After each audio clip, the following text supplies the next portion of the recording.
Bismillahirrahmanirrahim.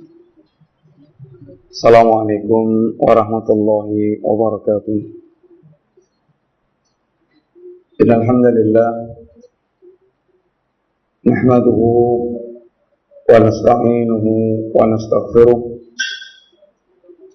wa na'udzu billahi min shururi anfusina wa min sayyiati a'malina. May yahdihillahu فلا مضل له ومن يضلل فلا هادي له أشهد أن لا إله إلا الله وحده لا شريك له وأشهد أن محمدا عبده ورسوله لا نبي بعده اللهم صل وسلم وبارك على نبيك المصطفى وعلى آله وصحبه ومن تبعهم بإحسان إلى يوم الدين. أوصيني وإياكم بتقوى الله كما قال تعالى في كتابه الكريم يا أيها الذين آمنوا اتقوا الله حق تقاته ولا تموتن إلا وأنتم مسلمون يا أيها الناس اتقوا ربكم الذي خلقكم من نفس واحدة وخلق منها زوجها وبث منهما رجالا كثيرا ونساء واتقوا الله الذي تساءلون به والأرحام إن الله كان عليكم رقيبا يا أيها الذين آمنوا اتقوا الله وقولوا قولا سديدا يصلح لكم أعمالكم ويغفر لكم ذنوبكم ومن يطع الله ورسوله فقد فاز فوزا عظيما أما بعد وإن أصدق الكلام كلام الله وخير الهدي هدي محمد صلى الله عليه وسلم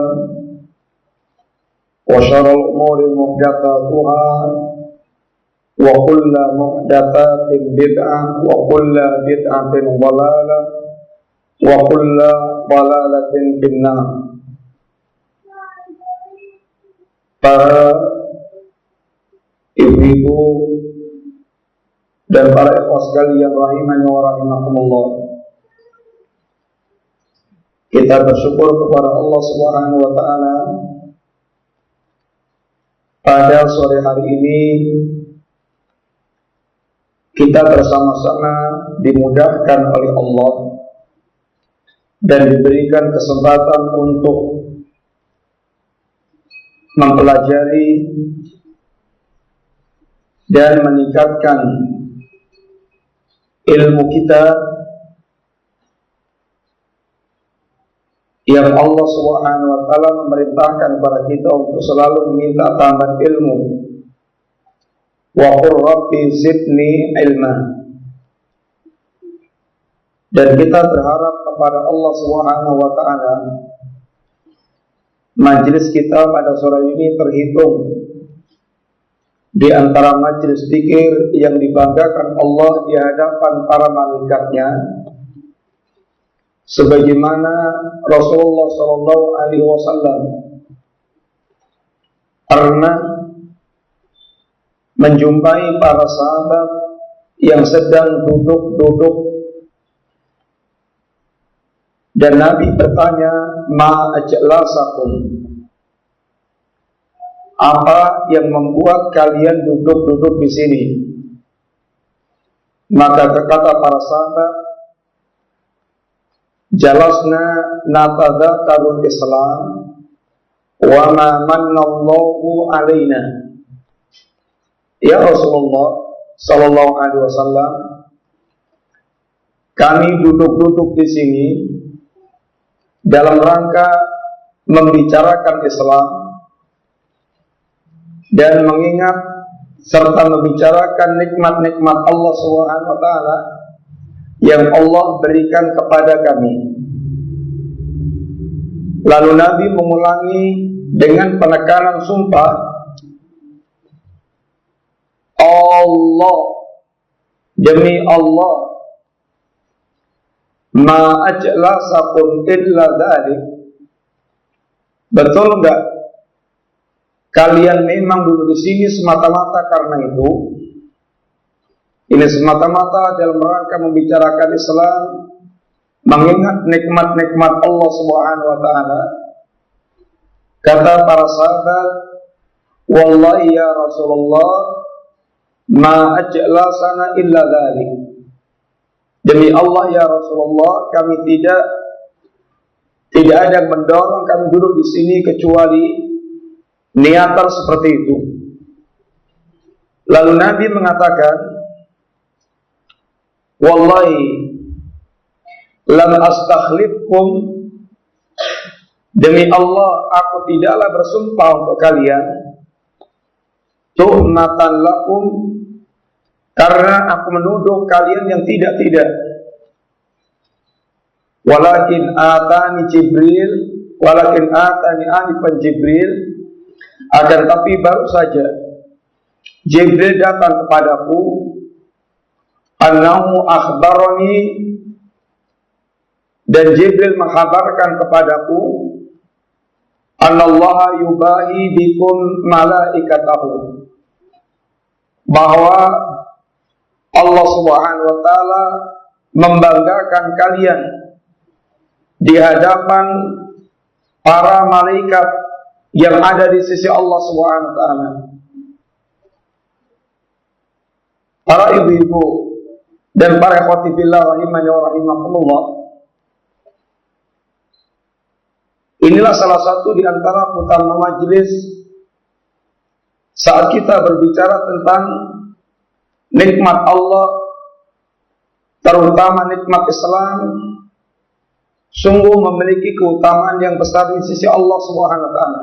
Dan kita berharap kita mendapatkan sekian banyak keutamaan dari berbagai keutamaan yang telah disebutkan Nabi berkaitan dengan keutamaan majelis ilmu.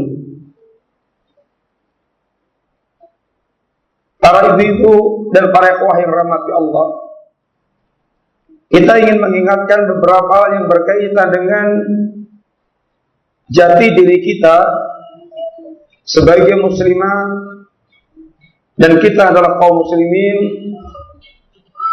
yang perlu pertama kali kita ingat bahwa menjadi seorang muslim, muslimah,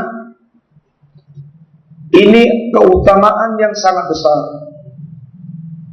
yang sangat layak kita berbangga kepada Allah Subhanahu wa taala. Terlebih ketika menjadi seorang muslim dengan pemahaman yang lurus, pemahaman bersama dengan akidah al-sunnah wal jamaah, pemahaman yang di atasnya adalah Rasulullah dan para sahabat dan para ulama kaum muslimin yang diwarisi dari zaman ke zaman. Allah Subhanahu wa taala memerintahkan kita berbangga dengan nikmat Islam ini. Qul bi fadlillahi wa bi rahmatihi fabidzalika falyafrahu huwa khairum mimma yajma'un. Katakanlah, dengan karunia dan rahmat Allah Subhanahu wa taala berbanggalah, bergembiralah, karena sesungguhnya apa yang Anda banggakan ini lebih baik dari seluruh perkara yang dikumpulkan manusia berkaitan dengan perkara duniawi. Ibu-ibu yang dirahmati Allah,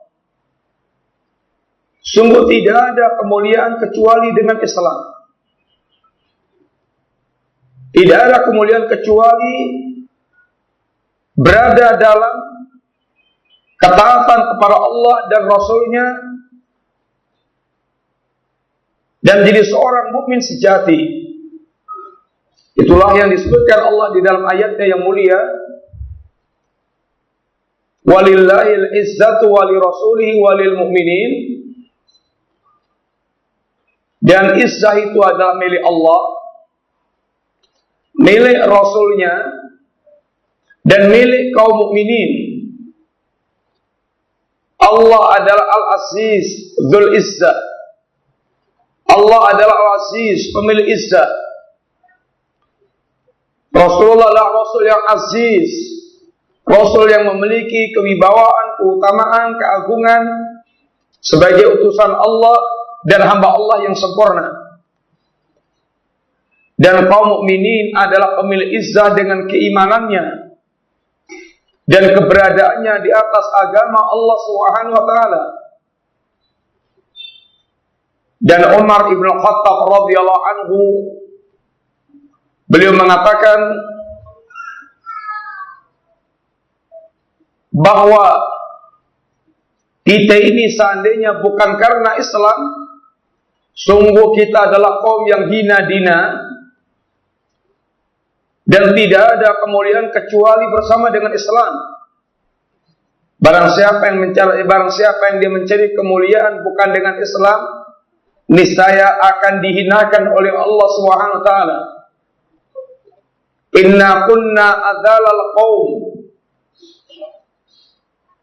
a'azzanallahu bihadzal Islam. Famahma natlubul izzata bighairil Islam adzallanallahu.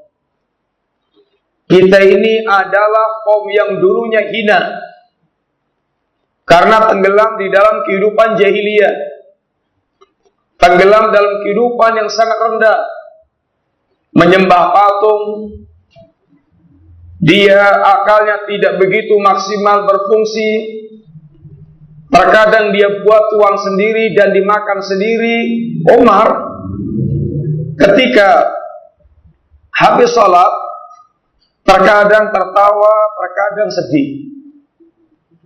Ketawa ketika Umar mengingat pernah dia membuat Tuhan dari tetelan kurma ditetel-tetel, tahu ditetel?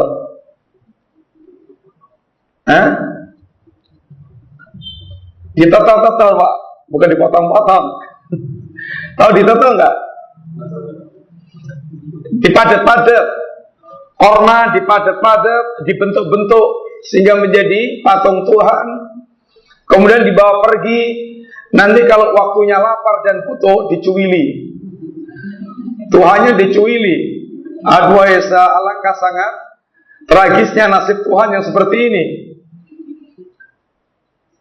Kemudian beliau menangis ketika mengingat bagaimana bodohnya dulu membunuh anak-anak wanita. Dan alangkah besarnya dosanya membunuh anak-anak wanita. Sehingga benar-benar kehidupan jahiliyah, kehidupan yang sangat buruk. Minum khamr, berzina, berlaku buas kepada manusia, penuh dengan kezaliman, jauh dari keadilan. Sungguh kehidupan yang tidak ada indahnya, gelap dan buruk. Inna kunna adzalal qaum a'azzanallahu bihadzal Islam. Kemudian Allah muliakan kita dengan Islam. Para sahabat begitu mendapatkan pengajaran Rasulullah SAW, sungguh Islam begitu ajaran yang sangat mulia bagi mereka dan betul-betul mengentaskan dari hinanya jahiliyah, sehingga para sahabat benar-benar mereka berbangga dengan Islam. Perhatikan bagaimana Ja'far bin Abi Thalib berada di negerinya Najasyi, Ethiopia. Keberadaannya sebagai orang yang sedang mencari suaka karena kezaliman orang-orang Quraisy yang tidak memberikan kesempatan kepada orang untuk beriman dengan benar kepada Allah Subhanahu wa taala. Maka sebagian sahabat pun hijrah ke negeri Habasyah dengan bimbingan Rasulullah sallallahu alaihi wasallam.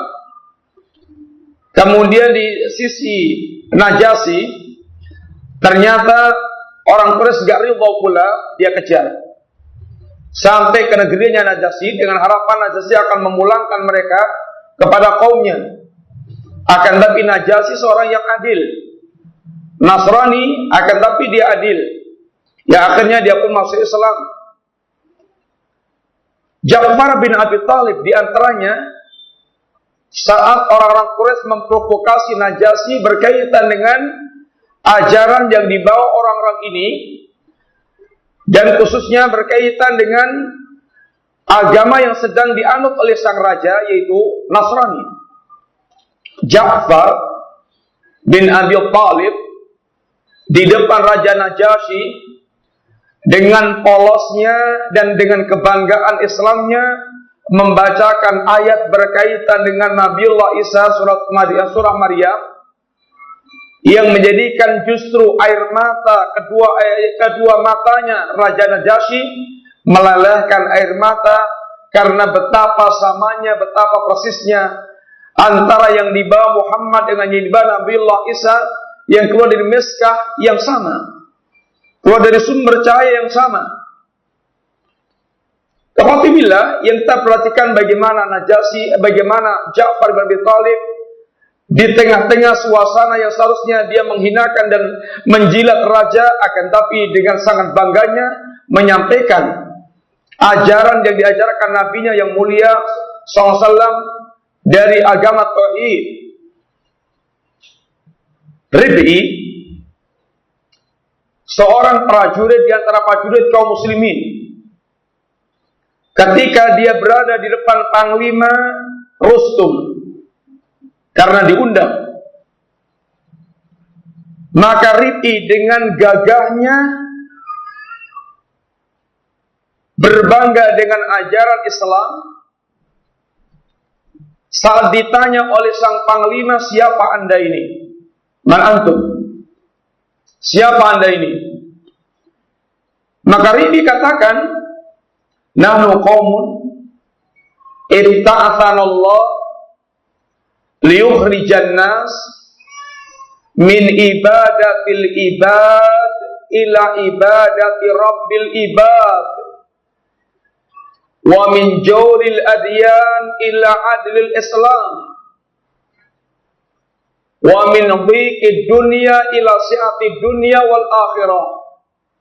Kami adalah satu kaum yang dikeluarkan oleh Allah untuk mengeluarkan manusia,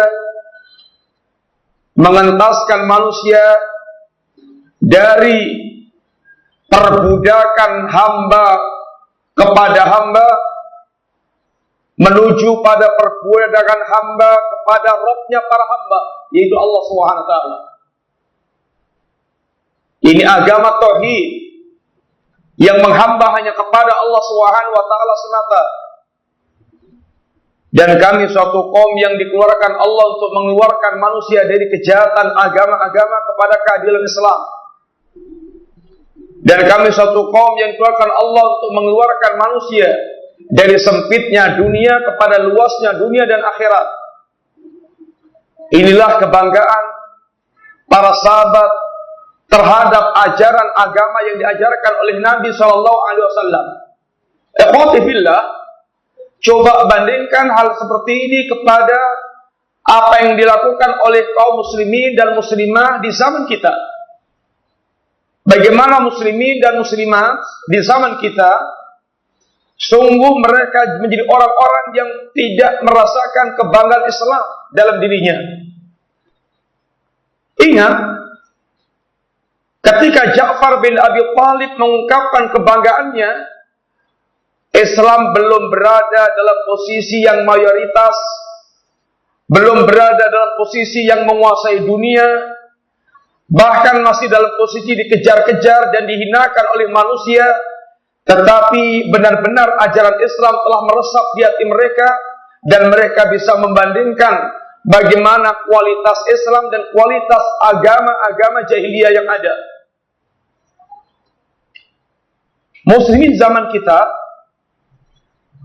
tidak ada kebanggaannya kepada Islam disebabkan karena tidak fahamnya mereka terhadap agamanya. Sehingga Allah SWT, sehingga Nabi katakan, saat kaum muslimin mereka jauh dari agamanya, mereka lakukan perbuatan-perbuatan yang bertentangan dengan agamanya, maka Allah akan campakkan mereka dalam kehinaan. Idza tabayatum bil ainah wa akhadtum atnabal baqar wa raditum bizar'i wa taraktumul jihad sallallahu alaikum dhullan la yanzimuhu hatta tarji'u ila dinikum. Apabila kalian wahai kaum muslimin telah mulai praktek jual beli dengan sistem riba, di antaranya inah. Apabila kalian kaum muslimin sudah disibukkan dengan ternak-ternak kalian dan dengan cocok tanam kalian, sehingga hatinya telah dibuat lengket dengan kesibukan dunia, sehingga mereka tinggalkan jihad dengan segala dimensinya, sehingga benar-benar mereka tidak punya perhatian kepada agama dengan perhatian yang bagus, maka Allah akan campakkan kalian dalam kehinaan. La yanzimuhu hatta tarji'u ila dinikum. Kalian tidak akan bisa, Allah tidak akan cabut kehinaan yang menimpa kalian sampai kalian kembali kepada agama kalian. Gerakan kembali kepada agama ini ikhwah yang harus ditumbuhkan dalam setiap jiwa kita muslimin dan muslimat. Gerakan kembali kepada agama ini, langkah pertama adalah kita menghidupkan majelis-majelis ilmu. Kita menghidupkan majelis-majelis ilmu, karena sungguh wallahi jiwa manusia tidak akan bisa menghidupkan Islam kecuali yang pertama dia memahami tentang dinul Islam. Dan kembali kepada agama ikhwati fillah artinya kita kembali kepada ulama kaum muslimin. Kenapa? Karena apabila kita tidak bersama dengan ulama, kita akan bersama dengan juhala. Apabila kita bersama dengan juhala, orang-orang yang bodoh, tidak mungkin orang bodoh akan membimbing kita kepada agama yang benar. Paham? Tidakkah kita tidak mungkin akan bisa dikatakan kembali kepada agama ini kecuali kita bersama dengan ulama. Karena ilmu Islam bersama dengan para ulama. Dan ketahuilah, apabila kita tidak bersama dengan para ulama, kita akan bersama dengan para juhala. Dan apabila kita bersama dengan para juhala, maka sungguh para juhala wallahi tidak akan pernah bisa membimbing kita kepada agama Allah Subhanahu wa taala. Oleh karena itulah, setiap gerakan yang mengatasnamakan Islam dan dia menjauhkan umat dari para ulama, dia hanya akan menuju kepada kehancuran dan kebinasaan. Dia hanya akan masuk ke lorong-lorong kesesatan. Itulah yang terjadi dari zaman awal sampai zaman kita sekarang ini. Ibu-ibu dan para ikhwah yang dirahmati Allah Subhanahu wa taala. Maka yang pertama, berbanggalah kita dengan ajaran yang kita miliki dinul Islam yang telah dibela oleh Nabi kita dengan perjuangan dakwah yang mengorbankan dengan segala apa yang beliau punya, dan beliau tidak pedulikan apapun yang menimpa dirinya. Yang penting bagaimana manusia mendapatkan hidayah Allah Subhanahu wa taala. Mudah-mudahan Allah Subhanahu wa taala menumbuhkan dalam hati kita rasa bangga kita dengan agama ini, yang tentu kita awali dengan kita benar-benar berusaha untuk memahami agama ini dengan sebaik-baiknya bersama dengan para ulama ahlu sunnah wal jamaah, ulama yang betul-betul mengantarkan kita memahami Islam dengan Al-Quran dan As-Sunnah sebagaimana yang difahami oleh para sahabat Nabi radhiyallahu anhum jami'an, dengan bimbingan para a'immah, para pemimpin, para ulama kaum muslimin dari zaman ke zaman. Yang kedua, alangkah kita hidup di zaman yang umat ini benar-benar dibuat lalai berkaitan dengan status dirinya sebagai seorang muslim dan muslimah, lalai dengan ajaran Islamnya, bahkan lalai dengan yang menciptakan dirinya, dan dia pun akhirnya pun lalai dengan nasib yang akan dia alami, kehidupan ba'dal mamat. Sungguh ini kelalaian yang sangat membinasakan. Kelalaian yang betul-betul akan mengancam hancurnya manusia dalam menjalani kehidupan.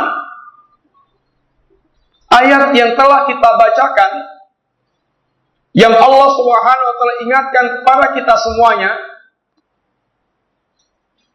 am hasibtum annama khalaqnakum abatha wa annakum ilaina la turja'un fata'ala Allahu amma yusyrikun. Apakah kalian menyangka bahwa kami Allah menciptakan kalian dalam keadaan sia-sia dan kalian tidak akan dikembalikan kepadaku? Kelalaian yang paling berbahaya, kelalaian ketika dia lalai terhadap tujuan dia diciptakan oleh Allah Subhanahu wa taala, dan kelalaian dia terhadap hari kebangkitan yang dia akan dihidupkan Allah setelah kematiannya.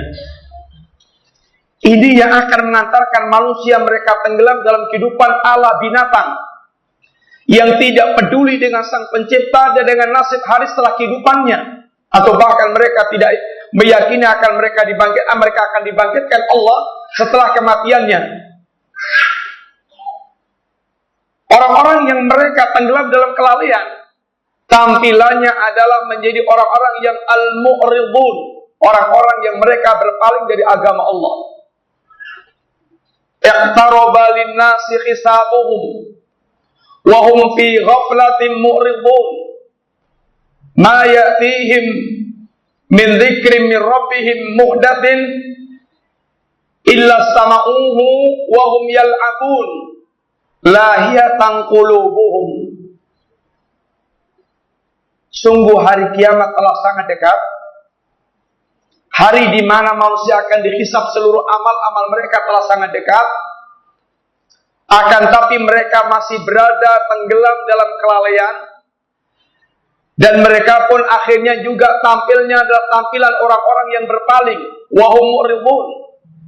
Padahal tidaklah setiap diturunkan ayat kecuali pasti mereka mendengarnya. Akan tapi yang menyebabkan mereka tenggelam dalam kelalaian dan mereka berpaling karena lahiyatan qulubuhum, pusatnya adalah karena kelalaian hati yang menyelimuti dirinya. Ibu-ibu dan para ikhwah yang rahmat Allah, sungguh tampilan kaum muslimin di zaman ini tampilan orang-orang yang lalai. Orang-orang yang mereka tidak mencerminkan kepribadian sebagai seorang muslim dan muslimah. Dan lalai tentang nikmat yang sangat besar ini. Padahal sungguh ini nikmat yang layak kita syukuri. Karena seandainya betul-betul kita tanpa nikmat Islam, kita benar-benar tidak ada harganya betapapun kita di dunia sekarang ini. Sungguh mahal nikmat yang Allah berikan pada kita dari nikmat Islam tersebut. Sekarang ikhwah, di dunia ini manusia membangun kemuliaan dengan harta yang dia kejar, kedudukan yang dia upayakan, yang dengan itu dia akan merasa mulia, sehingga dia sangka kemuliaan itu dengan harta dan kedudukannya. Allah ingatkan akan datang hari di mana semua yang dikejar manusia, yang dia sangka akan membuat mereka mulia, akan dicampakkan tidak berguna lagi kecuali apabila dia datang ke Allah dengan membawa nikmat yang satu ini, yaitu nikmat Islam.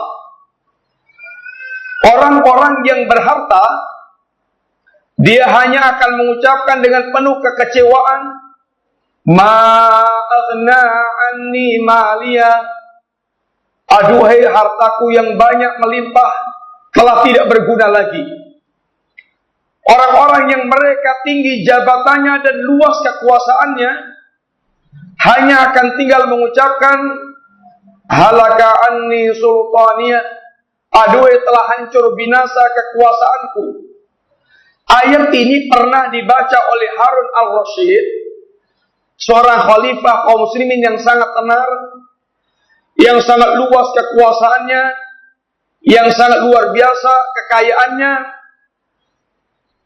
Dan ketika beliau menjelang sakaratul mautnya, diranjang kematian, maka beliau mengingat semua yang berkaitan dengan dunia yang di tangannya dan telah tidak berguna apa-apa lagi untuk menghadapi kematiannya, dan tinggal beliau mengucapkan dan membaca firman Allah untuk mengingat tentang nasib dirinya. Ma aghna anni maliya halaka anni sultaniya. Sehingga beliau pun mengatakan, ya man la yazulu mulku, waidat yang tidak pernah hancur kekuasaannya, irham qad manzala mulku, rahmatilah orang yang telah binasa, telah hancur kekuasaannya. Tahukah ibu-ibu dan para ikhwah sekalian, berapa Allah ceritakan harga keimanan kita dan keislaman kita, yang seandainya tanpa Islam sungguh kita tidak ada nilainya, walaupun kita pemangku dunia dan seisinya. Di antaranya Allah katakan dalam ayatnya yang mulia, innal ladzina kafaru wa matu wa hum kuffarun fala yuqbala min ahadihim mil'ul ardi daban walau biftadabi. Orang-orang kafir itu sampai seandainya mereka sampai mati dalam keadaan kafir, maka sungguh emas yang besarnya satu bumi, berapa ton ikhwan? Emas yang besarnya satu bumi, atau bumi dalam wujud emas berapa ton? Tentu berton-ton. Tak tahu. Seandainya bumi total ini menjadi emas, lalu dia ingin menebus adab Allah itu dengan emas tersebut, fala yuqbala min ahadihim mil'ul ardi dahaban. Allah sama sekali tidak mau menerima upaya dia menebus azab Allah Subhanahu wa taala. Seandainya dunia seisinya milik dia, ditambah dilipatkan dua kali milik dia, pasti kata Allah, apa yang di tangan dia ini akan dia gunakan untuk menebus pedihnya azab di hari itu. Apa kata Allah? Walau anna lidzalimina ma fil ardi jami'an wa mislahu ma'a. Seandainya orang-orang yang zalim itu semua dunia dan sisinya milik dia, bahkan dilipatkan dua kali,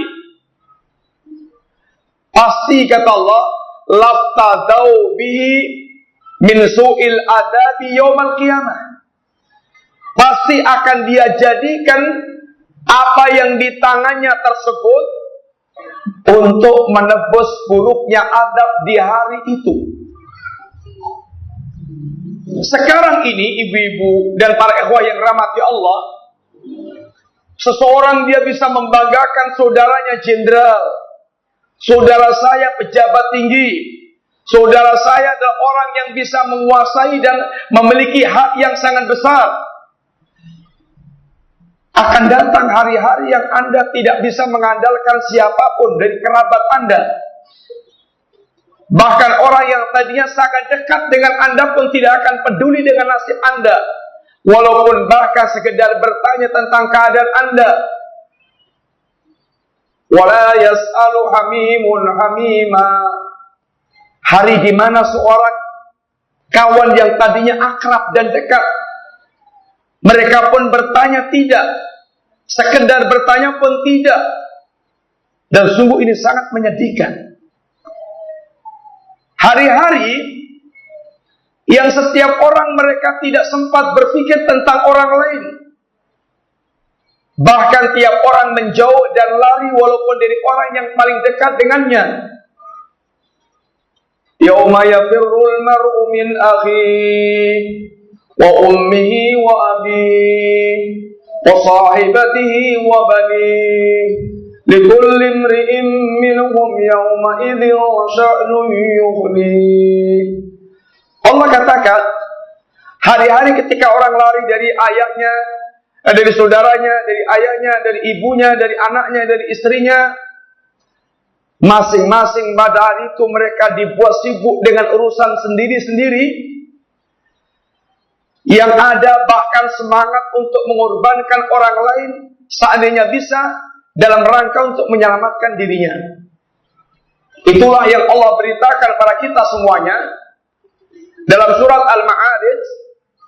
Allah Subhanahu wa taala katakan, yubassarunahum yawaddul mujrimu law yaftadi min adabi yawmi idzin bibanihi wa sahibatihi wa akhihi wa fasilatihi allati tuwih wa man fil ardi jami'an thumma yunjih kalla inna wadha nazza'ata lishawa tad'u man adbara wa tawalla wa jama'a fa'aw'a. Allah katakan, hari di mana mata mereka terbelalak saling melihat satu dengan yang lainnya karena ngerinya melihat ngerinya keadaan suasana pada saat itu. Orang-orang yang di dunia mereka mujrim, dia tidak salat, dia tidak puasa, dia tidak zakat, dia durhaka kepada Rabb-nya, dia tenggelam dalam kemaksiatan, dia tinggalkan ketaatan. Maka pada hari itu dia sangat ingin kiranya bisa menebus kesengsaraan di hari itu, walaupun dengan anak kandungnya sendiri.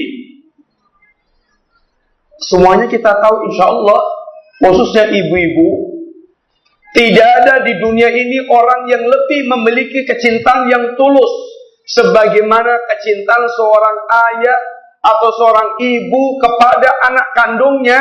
Minta maaf seandainya walaupun anak kandungnya itu idiot, lahir dalam keadaan idiot, dia memiliki kelainan, kira-kira ibu-ibu mau nggak ditukar dengan anak orang yang ganteng, yang tampan, yang bagus, yang sangat semampai? Bagaimana kira-kira? Orang yang betul-betul hatinya masih memiliki fitrah keibuan dan orang tua yang tulus tidak akan mau. Sama dengan bagaimana saya buang anakku, lalu aku besarkan anak orang lain. Abu Talib, paman Rasulullah SAW, beliau ketika ditawari oleh orang-orang Quraisy, wahai Abu Talib, serahkan Muhammad keponakanmu kepadaku, dan akan aku tukar dengan seorang pemuda yang paling tampan di Quraisy ini. Maka dengan cerdasnya Abu Talib katakan, gila kamu ambil anakku untuk kamu sembelih, lalu kamu serahkan anakmu untuk aku besarkan, aku kasih makan. Gak akan ada orang tua yang mau begitu. Akan tapi akan datang hari di mana orang tua akan siap mengorbankan walaupun anak kandungnya sendiri demi keselamatan dia. Tidak cukup dengan anak kandungnya, dia serahkan kalau bisa istri dan saudaranya. Dia tambahkan kalau perlu dengan semua keluarga besarnya. Bahkan dia serahkan semua manusia di muka bumi agar dimasukkan ke neraka. Summa yunji, lalu dia diselamatkan dari azab. Tapi Allah katakan, kalla, wahai hambaku, tidak akan mungkin yang demikian terwujud angan-anganmu.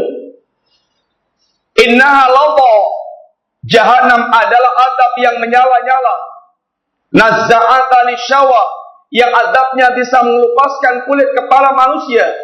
Tad'u man adbara wa tawalla, yang Jahannam akan mengundang setiap orang yang dulu berpaling dari agama dan hanya mengumpulkan harta tetapi tidak pernah dikeluarkan di jalan Allah Subhanahu wa taala. Sungguh iman Anda dan keislaman kita sangat mahal.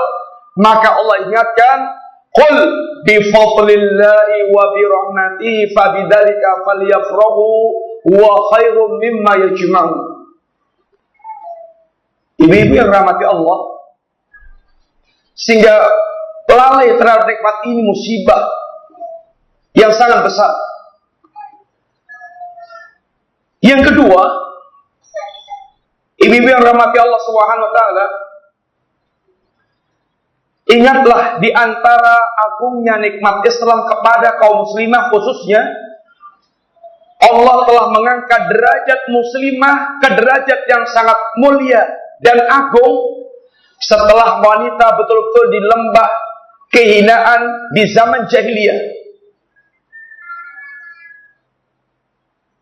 Kita semuanya harus ingat bagaimana wanita di zaman jahiliyah dilihat dari sisi kedudukannya. Wanita di zaman jahiliyah itu seperti air, api, dan udara. Apa artinya, kawan? Air, api, rumput, udara, apa artinya? Milik bersama. Sehingga tidak ada penghargaan kepada para wanita. Bahkan para wanita di tengah-tengah keluarga tidak memiliki hak waris. Bukan sekedar tidak punya hak waris, akan tapi bahkan wanita bisa diwarisi. Apabila seorang ibu ditinggal mati oleh suaminya, maka anak bisa mewarisi ibunya yang ditinggal oleh ayahnya. Dan sungguh ini adalah kehinaan dan penghinaan kepada wanita. Kemudian wanita di zaman jahiliyah betul-betul sangat rendah nilainya. Tidak ada orang bangga dengan wanita. Lihatlah bagaimana Allah menghabarkan tentang orang-orang jahiliyah ketika menerima kabar tentang lahirnya seorang anak wanita. Wa idza busyira ahaduhum dhalla wajhuhu muswaddan wa huwa kadhib. Apabila salah seorang di antara mereka dikabarkan tentang lahirnya anak perempuan, wajah mereka langsung menghitam dan mereka betul-betul menahan kemarahan yang sangat besar karena bencinya dengan apa yang dia terima dengan kelahiran anak wanita. Sehingga tinggal tunggu waktu kapan mengubur anak wanita ini walaupun dalam keadaan hidup-hidup. Biasanya apabila seorang wanita hamil, mereka kemudian ketika saat melahirkan, sang suami sudah membuatkan cugangan. Tahu cugangan ya? Lubang. Kemudian saat melahirkan dilihat laki atau perempuan. Kalau perempuan, sebagian mereka langsung dikuburkan di situ, langsung diuruk, langsung dipendem, atau ditunggu beberapa waktu sampai beberapa umur, sampai berapa tahun, tapi akhirnya pun juga sama. Si anak diajak keluar dengan dandanannya, kemudian ketika telah sampai di pinggir sumuran, lalu didorong sehingga dia masuk ke lubang sumur dan dia dibunuh atau dikubur hidup-hidup. Semuanya dalam keadaan buruk. Kemudian wanita benar-benar berada dalam kondisi yang sangat mengenaskan dan tidak terhormat.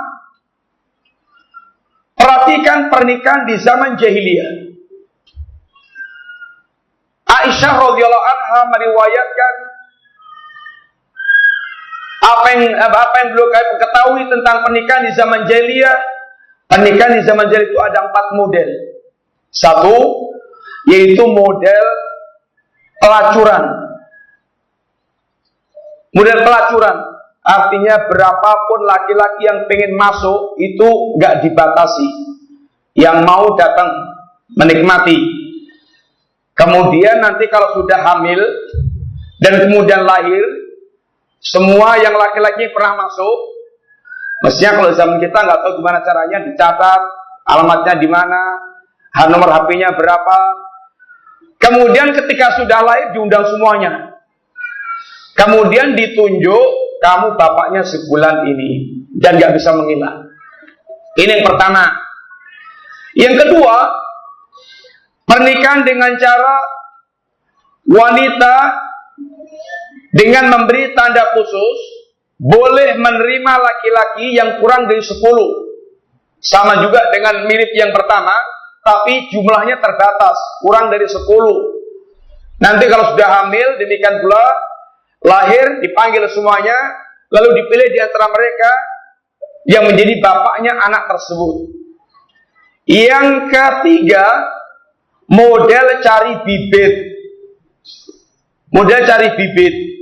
Apakah akan dicari dari sisi gantengnya, atau dicari dari sisi pinternya, atau ketokohannya, atau yang lain-lainnya, atau mungkin dia punya keterampilan khusus, pekuda atau pemanah. Seorang suami kalau istrinya sudah selesai haid, maka dia perintahkan, pergilah kamu kepada si fulan. Kemudian dia menginap di rumah si fulan sampai beberapa waktu, sampai hamil, sampai jelas-jelas hamil. Baru kemudian ditarik lagi. Apakah mau dipakai lagi itu enggak, yang penting kau sudah dapat duluan. Ini namanya pernikahan dengan cari bibit, istibdal, minta diendoki gitu.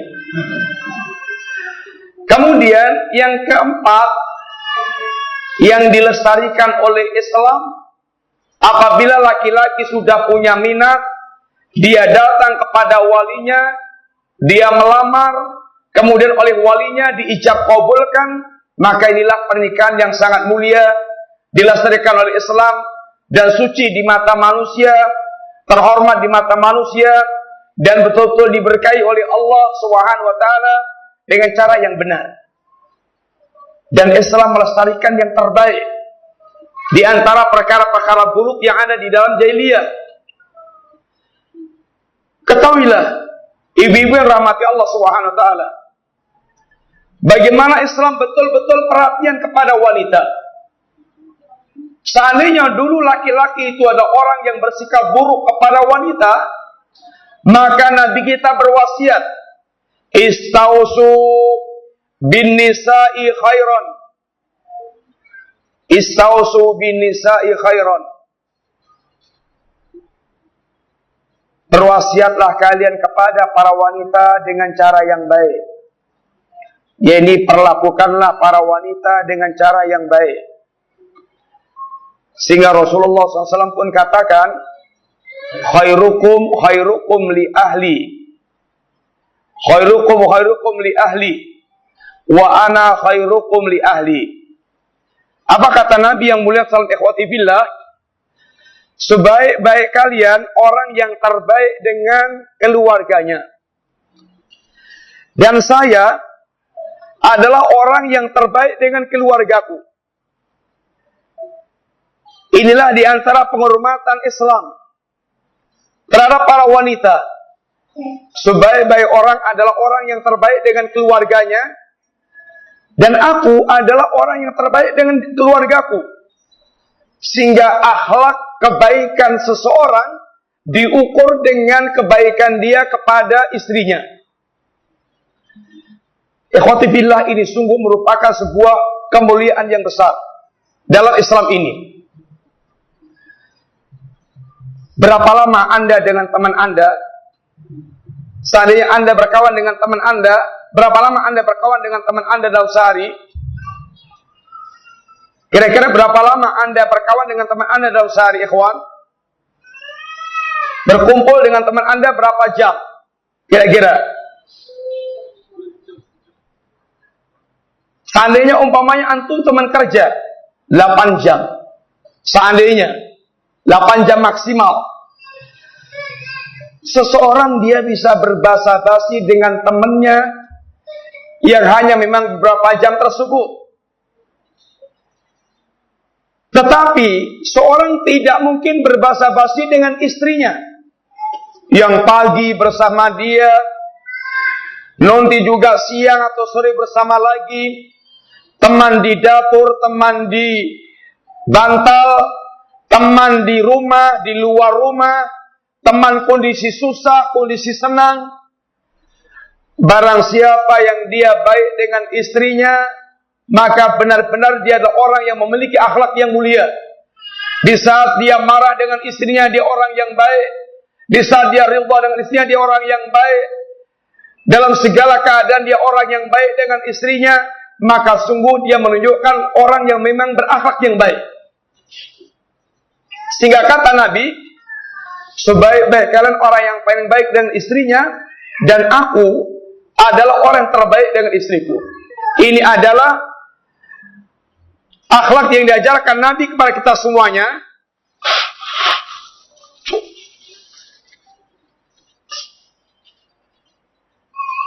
Yang merupakan standar pemuliaan seorang. Dan merupakan bentuk pemuliaan kepada para wanita.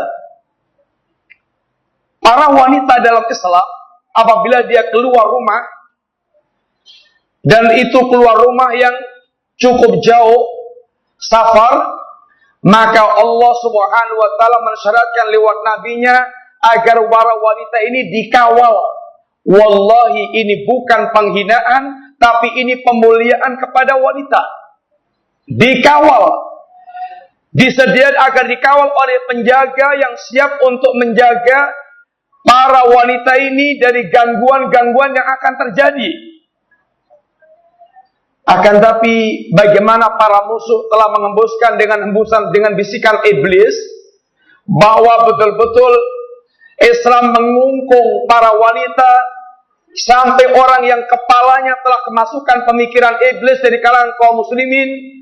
Dia memiliki perkataan atau memiliki ungkapan yang sangat buruk. Seandainya Islam ini diterapkan di tengah-tengah kehidupan, maka yang pertama kali terzalimi adalah wanita. Maka sungguh ini perkataan yang layak hanya diucapkan oleh iblis, bukan diucapkan seorang manusia, apalagi seorang muslim. Hanya layak diucapkan seorang yang kafir, yang punya kebencian dan tidak punya adab terhadap Allah Subhanahu wa ta'ala. Hanya layak diucapkan oleh iblis dan orang-orang yang mereka telah termakan oleh iblis. Sungguh Islam sangat memuliakan para wanita. Akan tapi musuh tidak pernah ridha. Manusia kaum muslimin mewujudkan Islam di tengah-tengah kehidupannya. Sehingga apa yang sesungguhnya pemuliaan itu dianggap sebuah kezaliman kepada wanita. Tentang hukum waris, tentang wanita ini terbatasi gerak-geraknya, gerak-geriknya, dianggapnya merupakan kezaliman. Bahkan wallahi ini semuanya pemuliaan kepada para wanita. Ketika Allah memerintahkan para wanita keluar rumah dengan menutup aurat, ini adalah betul-betul pemuliaan kepada wanita. Jangan sampai wanita dilecehkan di jalan-jalan, dianggap tidak memiliki harga. Ini yang rahmati Allah Subhanahu wa ta'ala. Kemudian di antara yang perlu kita paham berkaitan dengan wanita muslimah, hendaklah para wanita muslimah dia menyadari dirinya bahwa dirinya merupakan sumber fitnah. Diingatkan oleh Nabi kita yang mulia sallallahu alaihi wasallam, wanita merupakan sumber fitnah. Yang Nabi katakan, ma taraktu ba'di fitnatan adharru 'ala rijal minan nisa. Tidaklah aku tinggalkan kepada laki-laki fitnah yang lebih membahayakan dirinya melebihi fitnahnya para wanita. Nabi kita juga mengatakan secara umum, ittaqud dunya wa taqun nisa. Takutlah kalian terhadap fitnahnya dunia, karena dunia sungguh bagi wanita, bagi manusia secara umum merupakan fitnah. Barang siapa yang tidak waspada dengan dunia, benar-benar dia akan menjadi korban yang kesekian dari fitnahnya dunia. Wattaqun nisa, wanita termasuk bagian dari dunia atau bukan ikhwan? Bagian daripada dunia. Ini namanya atful khas ba'dal am. penyebutan sesuatu yang khusus setelah Allah mendatangkan yang umum. Dunia dengan segala isinya adalah fitnah yang akan bisa menghancurkan agama seseorang. Kemudian Rasulullah menyebutkan yang lebih khusus lagi dari dunia, yaitu wanita, yang menunjukkan tentang besarnya fitnah wanita, khususnya bagi para lelaki. Fa inna awwala fitnati bani Israil kanat min kibali nisa. Karena fitnah yang pertama kali menghancurkan, membinasakan Bani Israel adalah dari sisi wanita. Ketika wanita pelacur telah mulai beredar di jalan-jalan, beredar di masyarakat, maka kemudian laki-laki Bani Israel, tentara Bani Israel, mulailah mereka kemudian terjerumus dalam berbagai macam pelacuran, perzinaan, dan atas itulah Allah hancurkan Bani Israel. Fitnah yang menghancurkan pertama kali Bani Israel adalah para wanita. Dari sisi mana para wanita merupakan fitnah bagi laki-laki? Atau mengapa para wanita merupakan fitnah bagi laki-laki? Yang pertama, Allah Subhanahu wa ta'ala menjadikan fitrah para lelaki, dia tertarik dengan para wanita, punya kecenderungan yang sangat kuat dengan para wanita. Cobalah antum renungkan dalam ayat Allah Subhanahu wa ta'ala, bagaimana Allah menggabungkan 3 kalimat yang semuanya menunjukkan sifat laki-laki yang betul-betul mereka gampang dibuat tergila-gila dengan wanita. Zuyyina linnasi hubbus syahawati minan nisa. Zuyyina, dihiasi, dijadikan indah di dalam pandangan para laki-laki. Zuyyina, sehingga wanita betapapun keadaannya bisa membuat atau bisa mensihir mata laki-laki sehingga semua yang ada pada wanita nampak indah. Hub, dan disertai ada perasaan kecintaan. Ketika orang ada kecintaan, maka betul-betul kecintaan itu merupakan energi besar yang membuat kelelahan itu tidak berarti di mata dia. Alhamdulillah, kalau antum mencintai seseorang, kelelahan apapun yang anda rasakan itu tidak akan bermakna, akan kecil artinya di mata anda. Betul? Bahkan terkadang buat dia ini perkara yang mengasyikkan baginya. Yang ketiga, ada nuansa syahwat. Zuyyina linasi hubbu asyahwat. Ada nuansa syahwat. Betul-betul berselera. Betul-betul berselera. Sehingga betul-betul hatinya dibuat memiliki kecenderungan yang sangat kuat.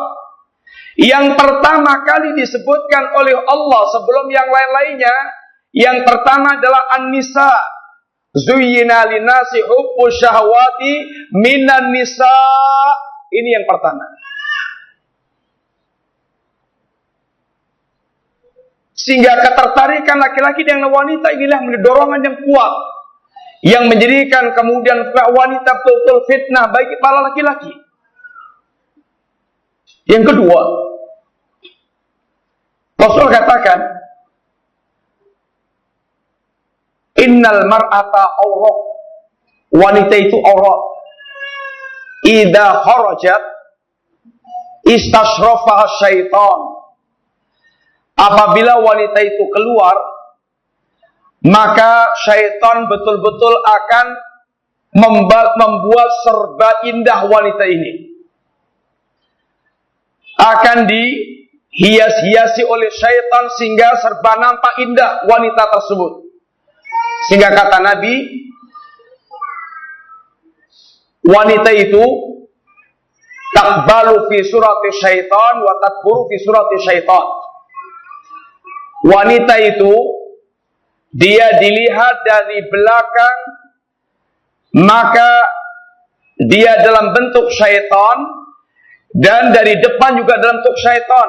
Bukan artinya itu medeni, Tapi maksudnya itu syaitan betul menghiasi sehingga dilihat dari sisi manapun, soko ngarep yo menarik, soko mburi yo menarik.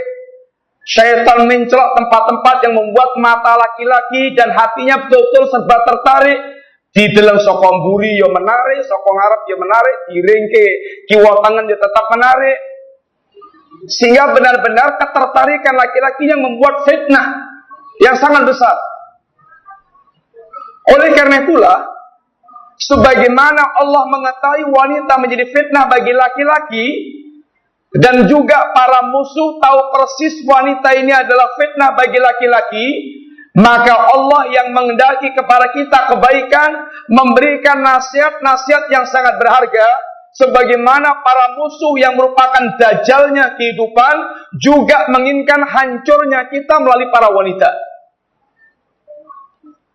Adapun para musuh diantaranya, bagaimana mengadakan gerakan wanita untuk keluar rumah.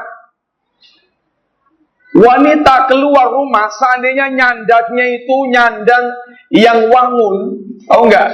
Nyandang yang wangun, nyandang yang semestinya itu tetap menimbulkan fitnah yang sangat besar.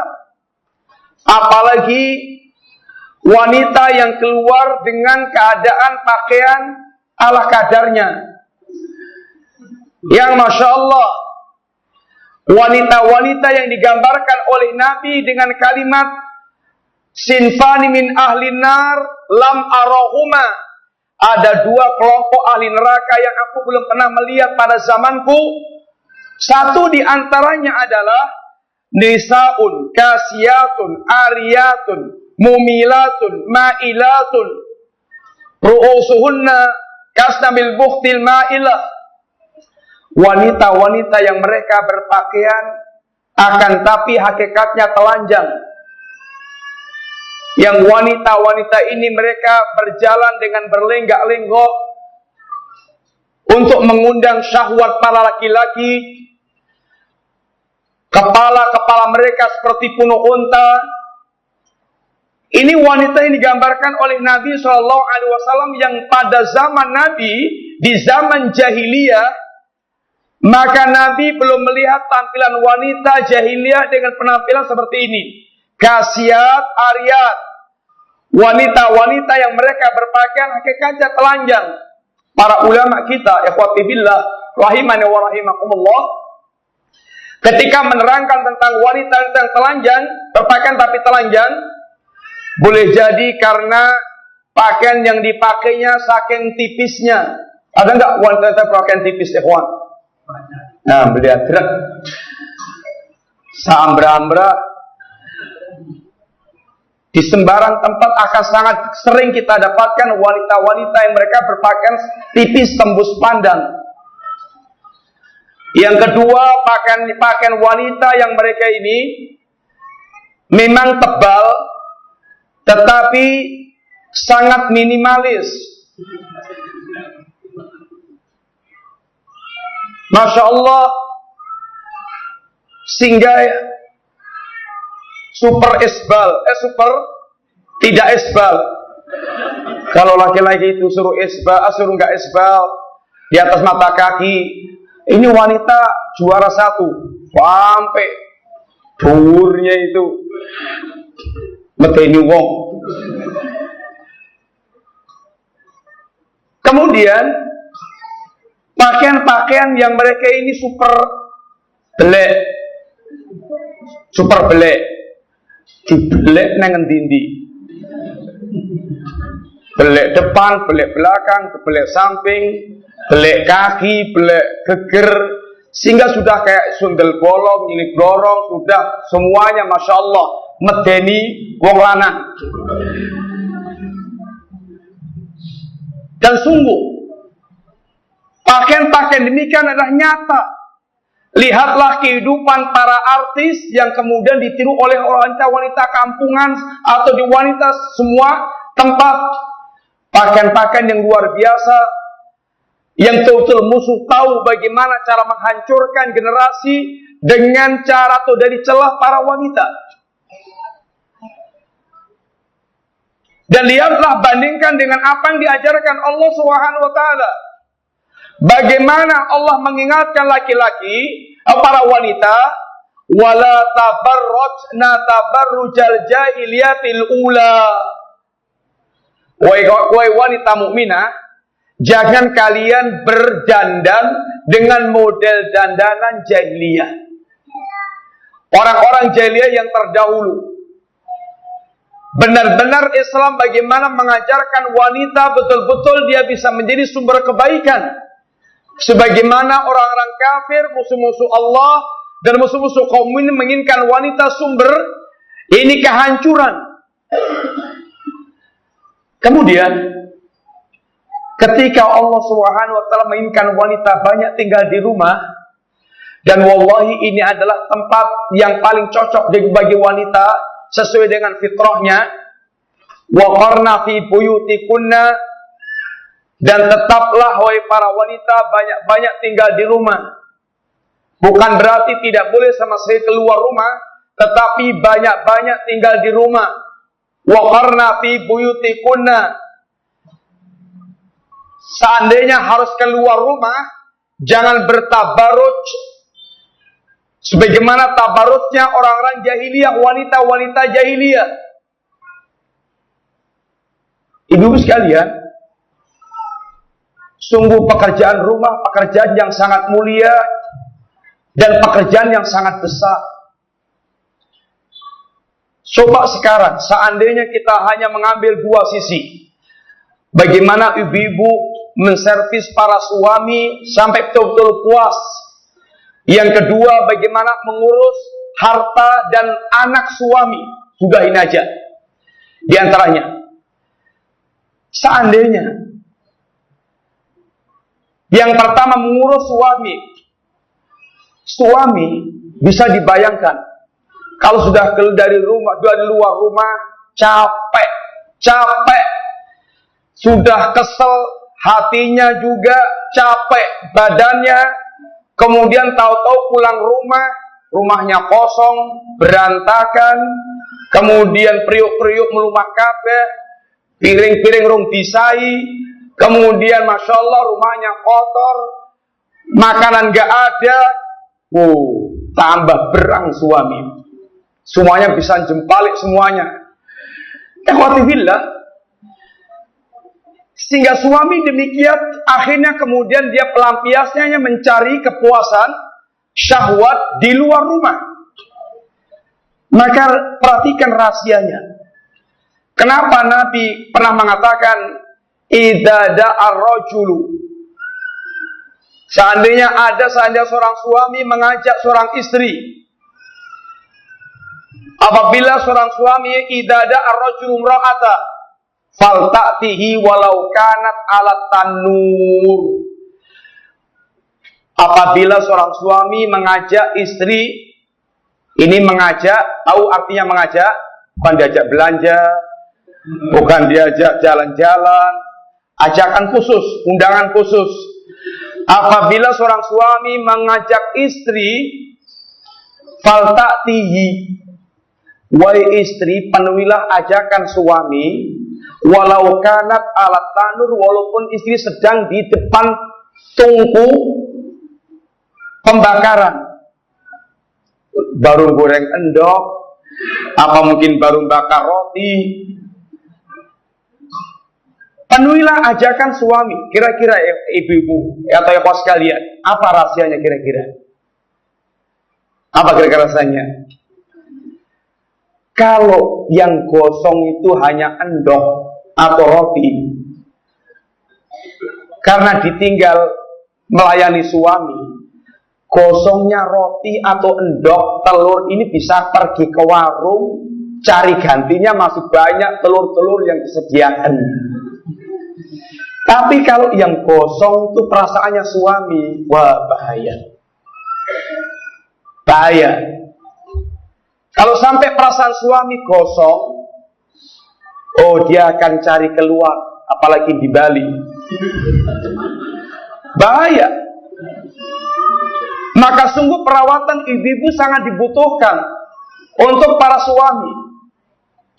Bagaimana suami selalu bugar ketika pulang ke rumah, sehingga bagaimana ketika pergi diiringi dengan wajah yang menyenangkan istri, sehingga wajah istri selalu nempel di wajah suami sepanjang jalan. Kemudian pulang, suami sudah membayangkan juga wajah istri, sehingga pulang dalam keadaan betul-betul dia sudah punya harapan besar. Masya Allah. Dan mudah-mudahan istri yang demikian anaknya banyak. Suami suka pulang, kemudian tentrem dan tenang di rumah.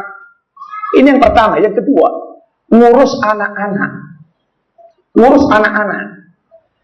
Jangan sampai suami pulang, anaknya tampilannya kayak kompor terbalik, awut-awutan gak karuan, sudah ingusnya dilewer, kemudian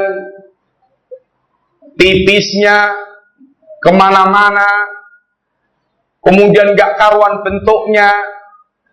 Masya Allah, anak gak diurus, sehingga betul-betul membuat mata suami sepet melihat pemandangan rumah yang seperti itu. Mengurus anak, Masya Allah, pekerjaan besar. Dan seperti ngopeni tanaman yang penuh, yang membutuhkan perhatian. Jadilah guru yang terbaik bagi anak-anak. Sungguh, guru pertama yang seharusnya mencetak anak itu menjadi anak unggulan adalah para ibu. Ulama-ulama yang hebat-hebat, yang hebat-hebat, semuanya diantaranya dengan penanganan, dengan cetakan kedua tangan ibunya, bagaimana ibunya memoles sehingga anak itu menjadi anak yang betul-betul luar biasa. Ulama-ulama yang sangat besar. Dan dibutuhkan betul-betul ibu yang siap menjadi guru yang betul-betul hebat bagi para anaknya.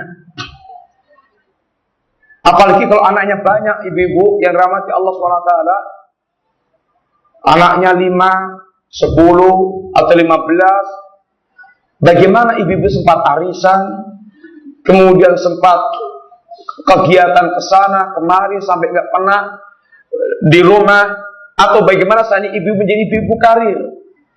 Alangkah sangat terlantarnya kondisi rumah tangga.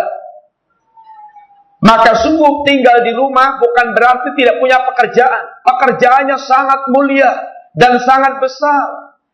Kerusakan yang ditimbulkan oleh wanita kerja di luar itu tidak bisa dibayar dengan gaji suami atau tambahan gaji istri yang sangat besar. Sama dengan rusaknya kesehatan, mahalnya kesehatan untuk pembiayaan akibat rokok itu lebih besar dari keuntungan pajak rokok. Seandainya pajak rokok itu ditiadakan, walaupun nggak menerima pajak, sehatnya manusia itu lebih murah dibandingkan dengan penyakit yang datang akibat bahaya rokok.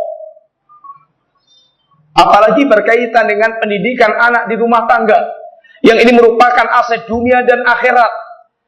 Anak bisa mengangkat derajat orang tua di surga. Apabila ini kemudian aset ini terlantarkan, Masya Allah. Ibu rahmati Allah SWT, wanita bisa menjadi sumber fitnah bagi laki-laki. Sehingga saatnya keluar rumah, Islam mengatur sedemikian rupa. Hendaknya berpakaian yang menutup aurat, hendaknya jangan pakai minyak wangi, hendaknya jangan berlenggak-lenggok, hendaknya mereka betul-betul menjaga ini pakaiannya jangan sampai membuat mata laki-laki terpalingkan. Bahwa fitnah wanita itu sangat dahsyat bagi laki-laki.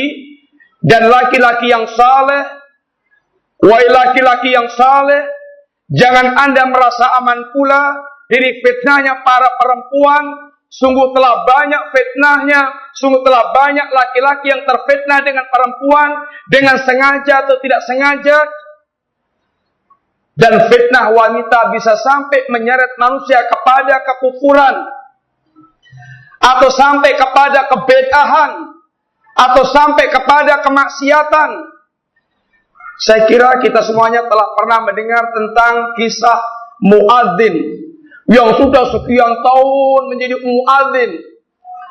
ketika dia mau naik ke menara, maka matanya melihat tetangga masjid, wanita Nasrani yang kemudian pemandangannya menancap di hati, sehingga dia gagalkan adzannya, dia turun kemudian menemui wanita tersebut.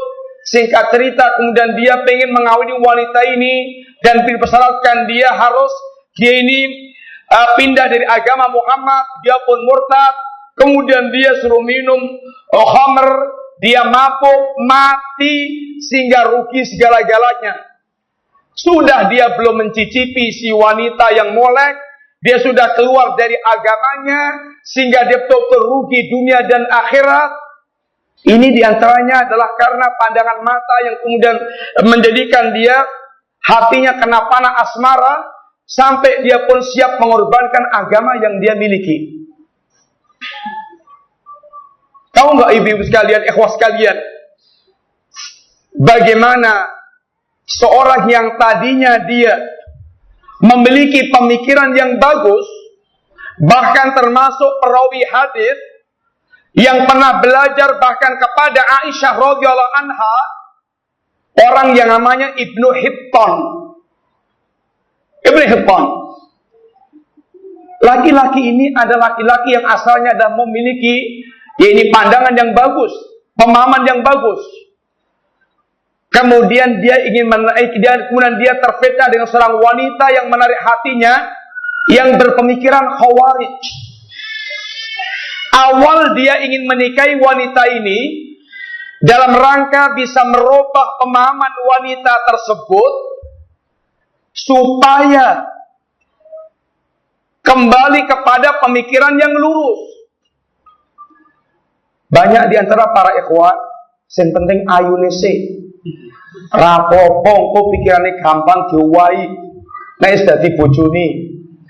Itu pikiran dia.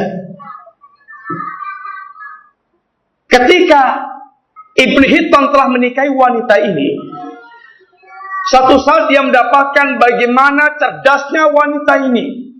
Kata wanita, "Wahai suamiku, aku sudah merenungkan antara permasalahanku dan permasalahanmu. Yang kita berdua akan bisa masuk surga." Oh, bagaimana itu?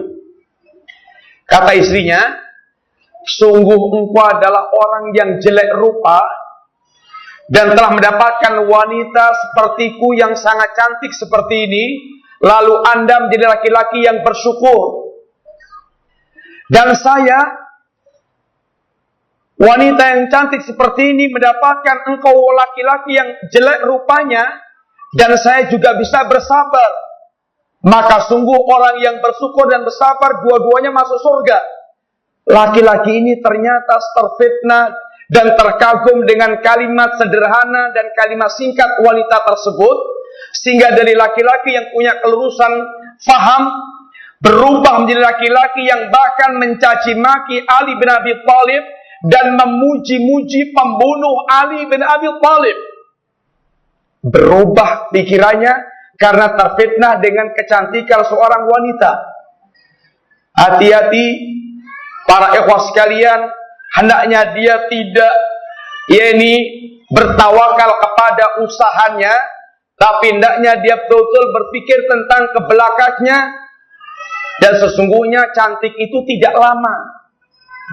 Tidak lama, apalagi kalau udah istrinya cantik, antum jadi suaminya, kemudian ternyata dia galak, kemudian kasar, kemudian suaminya bisa jadi keset bagi wanitanya. Oh, sudah hancur, sudah cantik itu gak kelihatan lagi. Yang berjalan tinggal bagaimana muamalah yang sungguhnya. Coba sekali ya, Abdurrahman bin Abi Bakar, laki-laki saleh. Abdurrahman anaknya Abu Bakar As-Siddiq, laki-laki saleh. Ketika dia berdagang ke Syam, dia matanya pernah melihat seorang wanita dengan paras yang semampai, elok dan sangat menarik, sampai akhirnya gambar wanita ini betul-betul nggak pernah bisa hilang dari mukanya, dari matanya, sehingga ketok-ketokan terus, kata orang Jawa. Tahu nggak ketok-ketokan? Sehingga kayak di depan mata terus. Apa itu namanya? Ya, terbayang-bayang. Ketok-ketokan terus. Sampai akhirnya Abdurrahman membuat syair, membuat bait-bait yang selalu diucapkan di mana-mana. Kata orang Jawa kayak orang ngeleng. Tahu nggak? Orang ngeleng. Tergila-gila. Dia kena panah asmara wanita ini. Sampai Umar ibnul Khattab ngenes lihat Abdurrahman seringnya menyebut Laila bintu Juddi. Bagaimana terfitnahnya Abdurrahman kepada wanita ini. Sampai kemudian kata Umar kepada panglimanya, kalau nanti kalian menaklukkan Syam dan menemukan wanita yang namanya Laila bintu Juddi termasuk di antara tawanan kalian, kekno Abdurrahman bin Abi Bakar, kasihkan kepada Abdurrahman bin Abi Bakar. Betul, qadarullah, terjadilah penaklukan Syam dan ada pula wanita yang disebut-sebut yaitu Laila bintu Juddi, kemudian diserahkan kepada Abdurrahman bin Abi Bakar. Oh, kayak tumbuh itu tutup, senangnya, masya Allah, bunganya hatinya. Apa yang membuat selama ini dia kedanan betul-betul sudah kecekal sekarang itu. Sehingga ketika Abdurrahman menikah dengan wanita ini, mbok-mbok tua itu kabeh dilaleki, lali semuanya dengan istri tuanya. Dia asyik dengan istri barunya itu. Sehingga istri lamanya itu mengadu kepada Aisyah. Ya Aisyah, saudara Anda sudah melupakan kami semuanya semenjak dia punya istri yang baru. Aisyah pun kemudian mendatangi Abdurrahman. Ya Abdurrahman, kenapa kamu begitu? Kata Abdurrahman, coba lihatlah giginya itu seperti gigi delima. Intinya bagaimana terkagum-kagumnya Abdurrahman kepada wanita ini. Kemudian tidak lama Abdurrahman menikmati perempuan yang sangat cantik ini, Laila bintu Juddi. Maka kemudian wanita ini kena penyakit atau dia kena musibah, sampai kemudian bibirnya memble, kemudian untune ketok terus, sehingga dipandang sudah jelek kayak wong guing. Tahu nggak? Wong guing tahu nggak? Hah? Tahu guing? Apa wak guing itu? Iya, sumbing, guing. Sehingga tidak seperti dulu ketika dilihat dan sudah menjadi mboseni. Kemudian sekarang Abdurrahman berbalik. Dulu Masya Allah wanita ini betul-betul menguasai hatinya. Sekarang betul-betul hatinya nggak ada kecenderungan babar belas, sehingga Laila pun protes kepada Aisyah. Ya Aisyah, saudara Anda dulu sedemikian rupa memperlakukan saya, sekarang begini. Aisyah pun kemudian mendatangi Abdurrahman. Ya Abdurrahman, dulu kamu sangat mencintainya, sekarang sangat membencinya. Kamu silahkan sekarang berbuat adil atau kamu kembalikan ke orang tuanya. Akhirnya Laila bintu Juddi diretur, dikembalikan ke orang tuanya. Ikhwati fillah, begitulah jiwa laki-laki. Sesoleh apapun, jangan pernah merasa aman terfitnah dengan para wanita. Jangan terfitnah dengan perkataan iblis, bahwasanya melihat keindahan wanita termasuk diantaranya menikmati keindahan ciptaan Allah Subhanahu wa Ta'ala. Ini adalah ungkapan-ungkapan dajjal yang ini keliaran di tengah-tengah kaum muslimin. Hidup sekalian, dan tentu masih sangat banyak bicara tentang masalah wanita. Waktu kita habis, mudah-mudahan manfaat yang sekilas ini. Marilah kita bersama-sama berusaha untuk betul-betul menjadikan nikmat Islam yang paling mahal bagi diri kita. Kemudian bagaimana kita betul-betul berbangga dengan nikmat ini, dengan cara kita mempelajari dan berusaha untuk berhias dengan nikmat tersebut, berbangga dengan penampilan sebagai seorang muslim dan muslimah, dan kita berdoa kepada Allah mudah-mudahan Allah memberikan istiqomah untuk kita bisa memelihara nikmat ini sampai kita kembali kepada Allah dalam keadaan husnul khatimah. Demikian, mudah-mudahan manfaat. Wassallallahu ala nabiyyina Muhammadin wa ala alihi wasallam. Ada pertanyaan diantaranya, bagaimana kita dalam berukhuwah dengan orang-orang yang fanatik dengan kelompoknya, di mana mereka mengaku menjalankan sunnah Rasulullah SAW, tapi mereka sangat antipati dengannya, dengan dakwah sunnah. Kita ini malah dikatakan keras dalam mendakwakan agama yang hak ini. Yang pertama, kita harus teliti diri kita dulu. Betul enggak kita orang yang menyalahi sunnah? Betul enggak kerasnya kita ini keras yang mapan atau keras yang salah? Ikhwati billah, gambaran masyarakat secara umum tentang sebagian kaum muslimin atau sebagian kita yang menisbatkan kepada dakwah sunnah memang gambaran yang tidak bisa disalahkan. Ketika kata-katanya ketus, kemudian dia sadis, kemudian dia tidak ramah, penampilannya penampilan yang sok, ini tentu kesan yang buruk.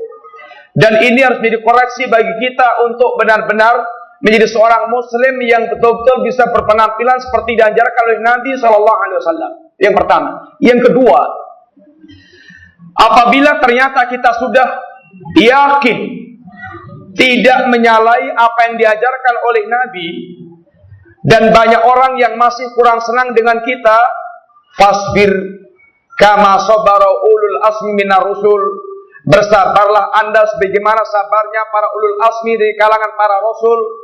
Bersabarlah, dan kalau perlu bahkan berbuat baiklah kepada orang berbuat buruk kepada Anda, sebagaimana Allah ajarkan kepada kita agar kita idfa billati hiya ahsan, tolaklah keburukan mereka dengan kebaikan Anda. Mudah-mudahan yang tadinya bermusuhan bisa menjadi seakan kawan dekat.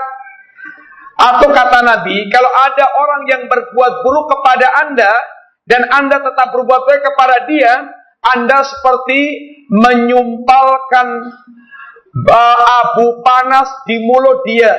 Tetapi ingat kata Allah, wa ma yulaqaha illa sabirun, tidak bisa mewujudkan seperti ini kecuali orang yang bersabar.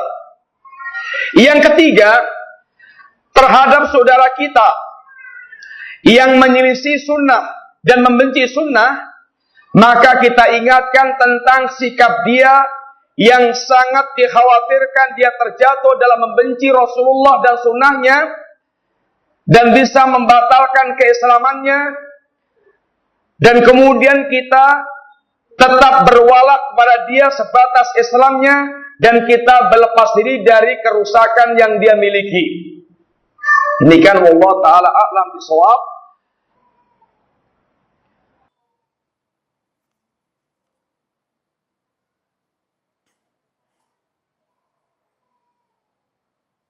Apakah seorang wanita muslimah yang berjilbab lebar namun ada sanggulnya sehingga jedel gitu, atau rambut panjangnya yang diikat sehingga seolah-olah seperti punuk unta, apakah ini termasuk sebagaimana dalam hadis tersebut? Adapun termasuk dalam hadis tersebut mudah-mudahan tidak. Akan tapi kalau bisa diusahakan jangan ada sisi yang membuat mata kemudian tertarik. Oh, akhwat sirain jendol, yang beda ini dengan yang lainnya, sehingga membuat hati laki-laki kemudian perhatian melihat atau memperhatikan akhwat tersebut. Diusahakan berusaha untuk berdandan sewajarnya sebagaimana yang lain-lainnya sehingga tidak memiliki daya tarik khusus. Wallahu a'lam bishawab.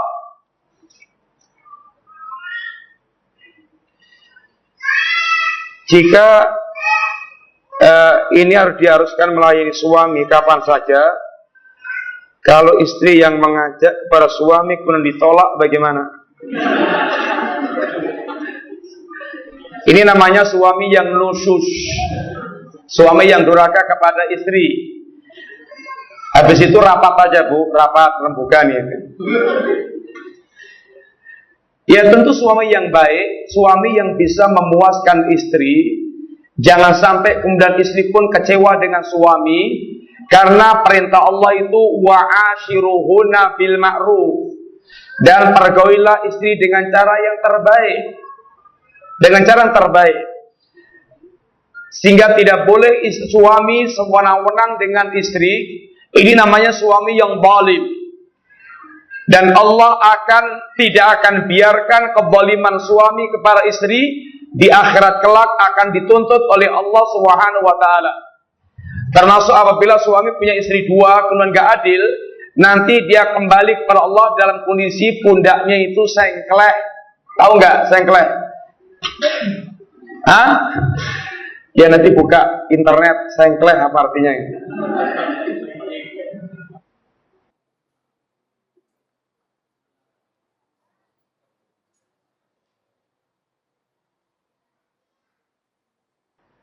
Ketika saya ingin hijrah menjadi pribadi yang lebih sabar, ikhlas, menjaga lisan dan menjaga emosi, dan saya terus memohon kepada Allah agar dikuatkan dan lain-lain.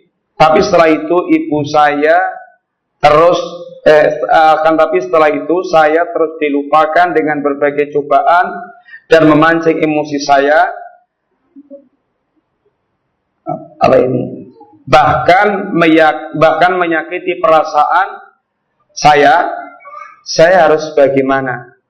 Ustaz, ibu-ibu sekalian atau ikhwah sekalian, seorang mukmin asalnya kepribadiannya diajarkan Nabi ajaban li amril mukmin.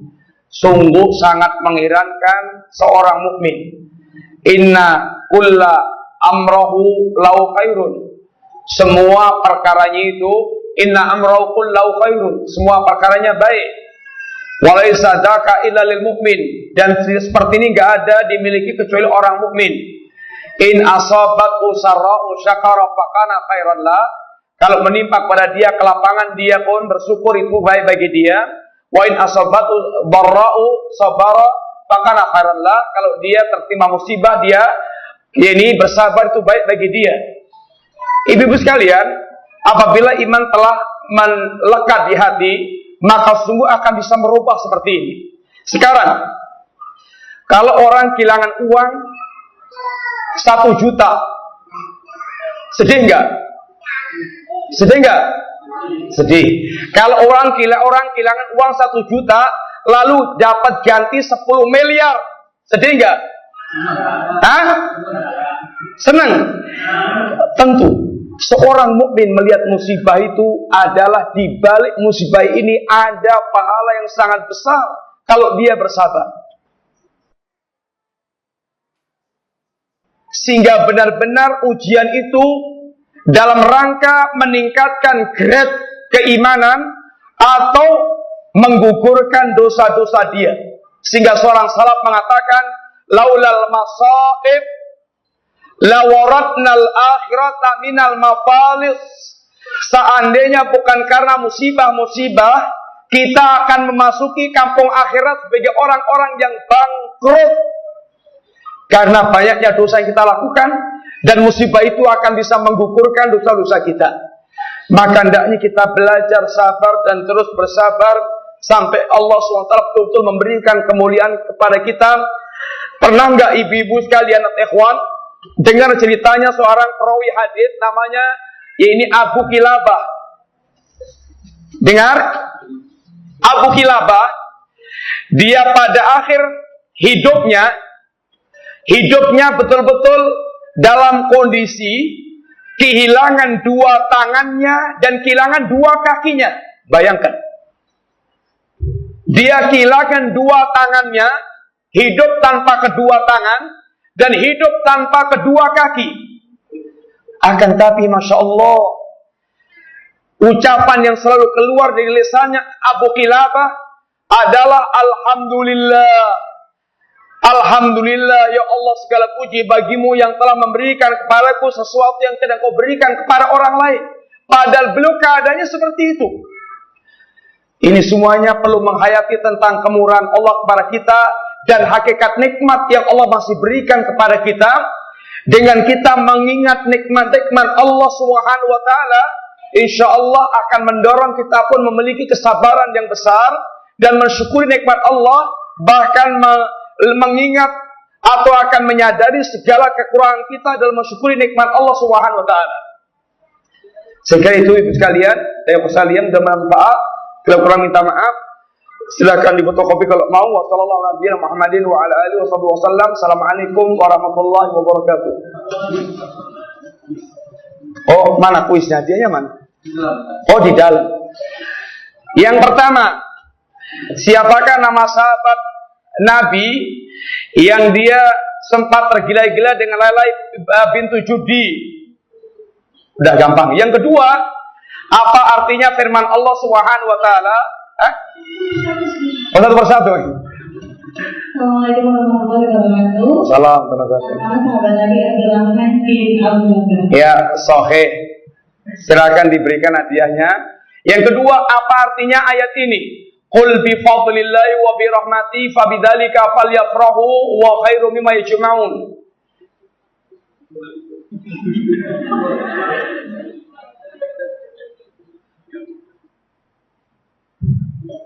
Ada nggak? Ada? Nggak ada. Ya, sekarang apa artinya apa artinya kalimat ini? Raditu billahi rabba wa bil islami dina wa Muhammadin nabiyya wa rasula. Hah? Nggak ada juga? Ada. Bismillahirrahmanirrahim. Artinya aku ridho Allah sebagai Rabbku, dan aku ridho Islam sebagai agamaku, dan aku ridho Nabi Muhammad sebagai Nabi. Iya. Kemudian siapakah nama orang yang sempat terfitnah dengan wanita yang berpemikiran Khawarij? Ada nggak? Ada. Namanya Ibu Sita. Iya, udah habis hadiahnya, udah. Alhamdulillah. Assalamualaikum warahmatullahi wabarakatuh.